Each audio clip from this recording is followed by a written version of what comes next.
बघा किती खुसखुशीत आणि जाळीदार झालेली आहे ही नानखटाई.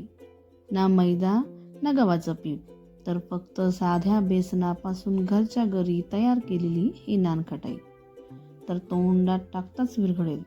तर आज आपण गॅसवरच परफेक्ट नानखटाई कशी बनवायची ते पाहणार आहोत.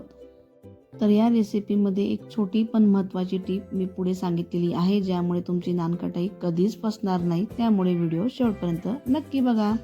नमस्कार, मी सारिकाज किचनमध्ये तुमचं अगदी मनापासून स्वागत करते. तर बघा, मी इथे एक बाउल घेतलेला आहे, त्यावर मी आता ही एक गाळणी ठेवून घेणार आहे. तर त्यात मी आता अर्धा कप बेसन टाकून घेते. तर हे बेसन भाजलेलं अजिबात नाही आहे, जसंच्या तसं आहे. त्यानंतर 1 टेबलस्पून मी इथे रवा घेतलेला आहे. त्यानंतर मी इथे मिल्क पावडर घेतलेला आहे 1 टेबलस्पून. त्यानंतर 1/4 कप मी इथे साखर पावडर घेतलेला आहे. त्यानंतर 1/4 TSP मी बेकिंग पावडर घेतले. तर याला आता छान गाळून घ्यायचं आहे. बघा, जर तुमच्याकडे मेजरमेंटचे कप नसतील तर तुम्ही एका वाटीचं प्रमाण ठरवून घ्या. ठीक आहे. जर मेजरमेंटचे चमचेही नसतील, स्पून, तर ते तुम्ही पोह्याच्या चमच्यानुसार घ्या. तर मी इथे आता इलायची पावडर टाकून घेतलेलं आहे. हिरवे वेलदोडे ते कुटून घेतलेले आहे, ते टाकून घेतले. आणि इथं 4 चमचे आपल्याला तूप लागणार आहे. तर या जागेवर तुम्ही बटरचाही वापर करू शकतात. बघा, तर तुम्हाला मी इथे एक टीप सांगते. तर इथे ना, जर तुम्हाला तूप कमी पडलं असेल तर अजून 1 चमचा तूप टाकून घ्या. पण पाण्याचा किंवा दुधाचा अजिबात वापर करू नका, कारण फक्त तूप आणि पिठी साखर वगैरे असतं, त्यामुळे ते पीठ छान मळलं जातं. तर यामुळे नानखटाई खुसखुशीत होते आणि जास्त दिवस टिकते. तर पाणी आणि दूध हे अजिबात टाकू नका. कमी वाटल्यास फक्त तुपाचा वापर करा. तर आज आपण हे बेसन न भाजता अगदी सोप्या पद्धतीने नानखटाई बनवणार आहोत. तर अनेकांना असं वाटतं की बेसन भाजल्याशिवाय कच्चं लागेल, पण योग्य तापमानावर जर तुम्ही बेक करून घेतलं तर तिचे चव अतिशय खमंग येते. कच्चापणा अजिबात लागत नाही. तर बघा, मी ते सर्व नानखटाईंना बनवून घेतलेली आहे. तर मी त्याला आता ही एक ॲल्युमिनियमची प्लेट घेतलेली आहे. त्यावर मी बटर पेपर ठेवून घेतलेला आहे. तर त्यावर मी आता ही नानखटाई ठेवून घेते.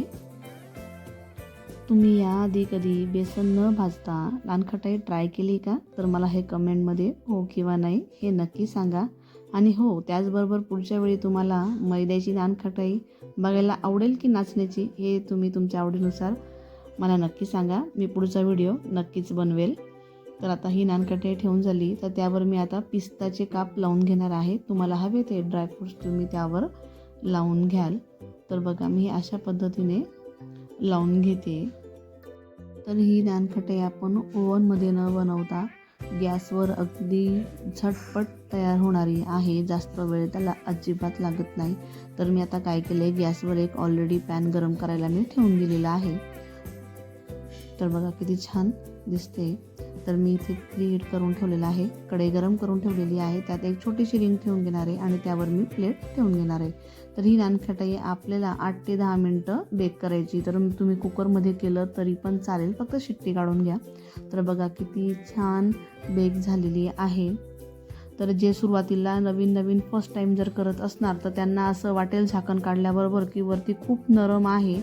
तर तसं नाही आहे. ते सुरुवातीला तुम्हाला नरम जरी वाटत असेल तर ते गार झाल्यावर अगदी व्यवस्थित होऊन जातं. तर टेन्शन घेऊ नका. जर तुम्हाला ही साधी आणि सोपी रेसिपी आवडली असेल तर व्हिडिओला लाईक करा आणि अशा सोप्या रेसिपीसाठी चॅनलला सबस्क्राईब करायला विसरू नका. भेटूया पुढच्या रेसिपीसोबत. तोपर्यंत धन्यवाद.